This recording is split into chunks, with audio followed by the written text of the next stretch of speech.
Hey, and welcome back to It's Clan Life. I'm AK Hammer with Armored Knights with the video series How to Start Maintain a Successful Gaming Clan. So today we are going to be talking about content. So we are on episode 7. So previously, video series we've been talking about types of clans, whether it's game-based, social, casual, competitive, whatever.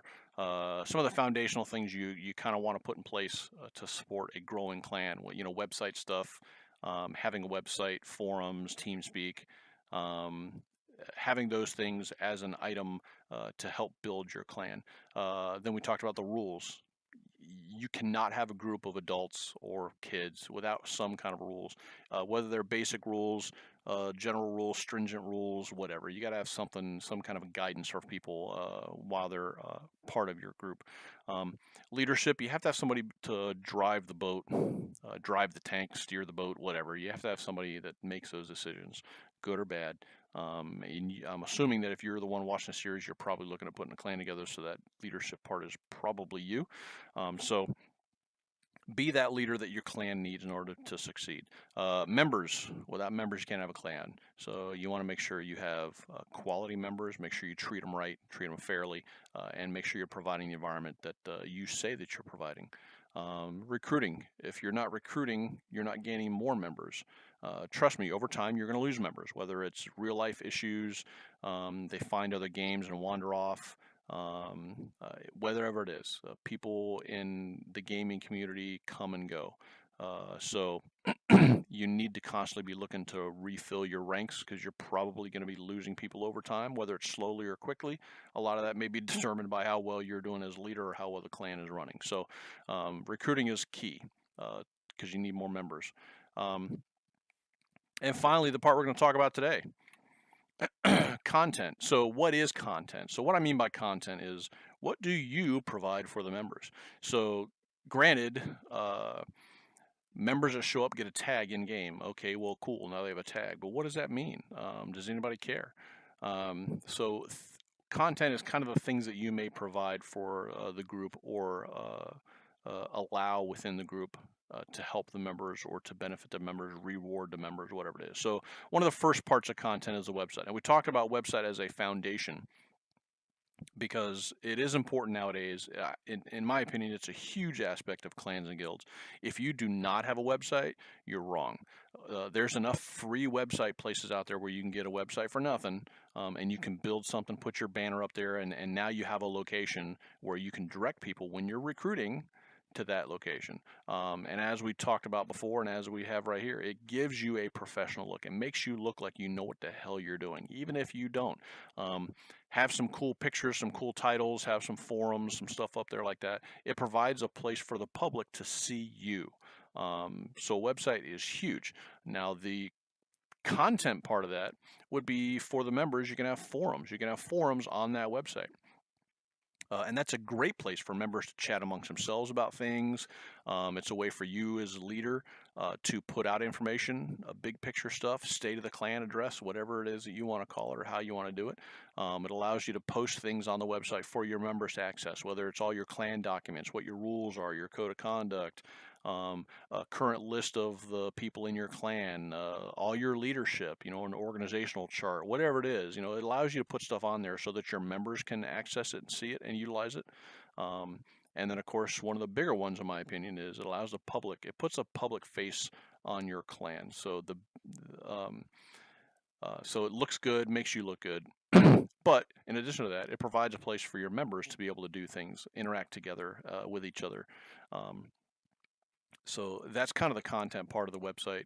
Forums and stuff is for your members to be able to, it provides a place for your members to chat, hang out, list stuff, talk about stuff, post links, videos, training aids, whatever. So there's a lot of things that can be done with a website.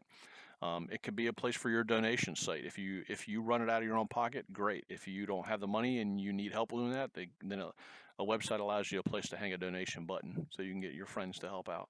The other thing that you can do is provide the opportunity to sign up for tournaments, competitions, whether they're in-game tournaments or in-clan tournaments.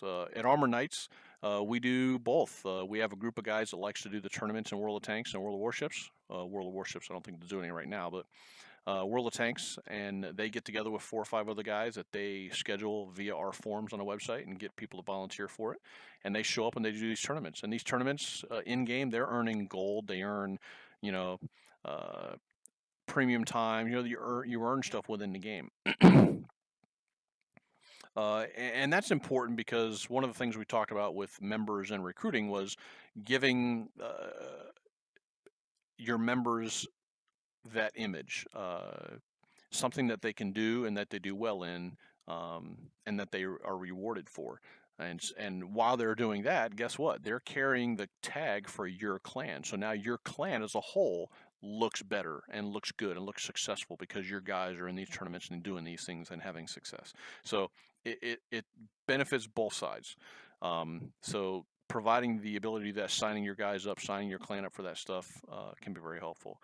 The other thing that we do here at AK is we do in-clan tournaments competition. So we'll have our captain of the week, tanker of the week, whatever competitions, and then we provide prizes that we get out of the gift shop from our treasury, and we give to people as gifts.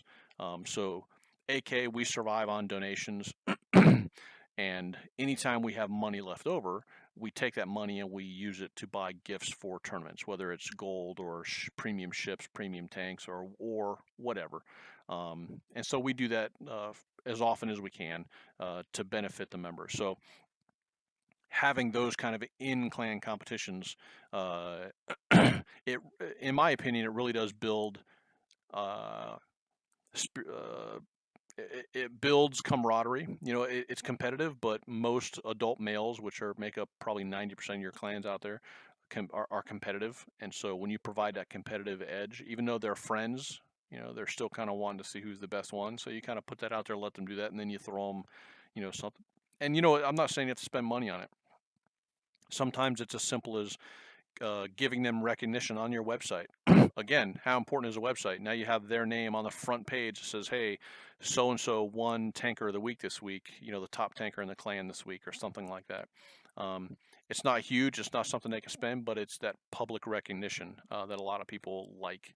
And so it can be a huge benefit. So again, and I mentioned it before in the membership section, talking about rewarding those members that earned it or do something. So that's kind of a way you can do that as well. And the back end benefit is that they get some kudos out of it because now all their friends are going, hey, good job, whatever, pat on the back type stuff, and they feel great. And then of course they feel more vested in what's going on because they're part of the team. So it doesn't take anything on your part to do something like that. So it's definitely beneficial to the clan. Training, and I've mentioned this a couple times. Usually when we're talking about the competitive side and recruiting and stuff like that, is any game you have, depending on how you're recruiting, if you're recruiting only people at a certain skill level, that's fine, but how are those people going to improve? Even if they're already at a certain skill level, people are always looking to get better. So providing some kind of a training opportunities can be huge. And this is one of the things that benefits the clan as much as a member. Is if you put together training stuff, if you have a training leader, whatever, uh, your group is going to benefit from both sides of that. Number one, the members are going to enjoy it because they're going to be able to find ways to improve their gameplay, whether it's the tactics they're using, the strategy, or whatever. So they're going to improve over time, which means they're going to feel better because they've benefited from that. And then you as a clan are going to benefit from that because they're going to be playing better in game, which means you're going to get more notoriety, hopefully, because you're going to be recruiting in game, right? Remember we talked about that. So training can be huge. So in my opinion, it's a pretty big boost to a clan to have available training. Our training has gotten to the point where we have people from other clans that come here as a group and get involved in our training activities once in a while. So you can build that also with other clans, and next thing you know, you come to be known as the people that people come to for training or whatever. So it can benefit you among many levels over time. So definitely something to think about. And can benefit the clan and the membership in marked ways if you institute it. So something to think about.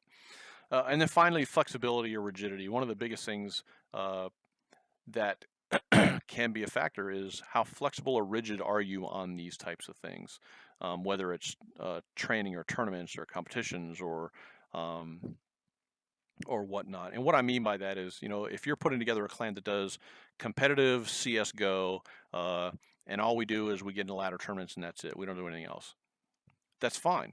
But you have to realize that people may be looking for more. People may want more training. Hey, I don't do very well on this map. Will you show me the best things to do on this map? And then next thing you know, guess what? You have a training need. Are you going to fill it, or are you going to tell them to pack sand and go figure it out on his own?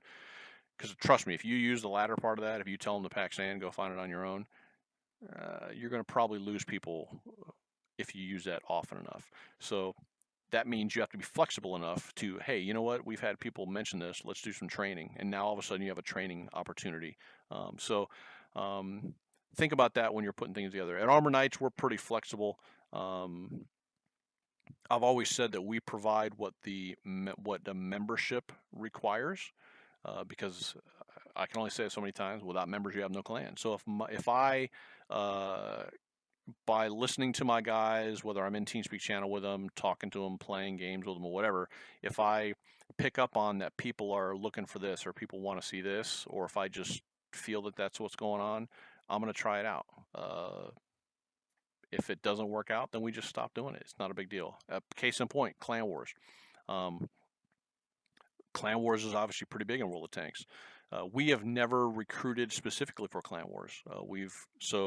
Our players, one-on-one versus Clan Wars players, we're not at their level of personal skill level. But we do have people that enjoy doing it, and so we have done it a couple of times. When we've got into the Tier 6 Clan Wars, we've done really well. There are times where we've had 14 to 16 provinces on the Tier 6 Clan Wars map. Now, a lot of people will say, well, that's just Tier 6, who cares? Well, it depends on what your perspective is.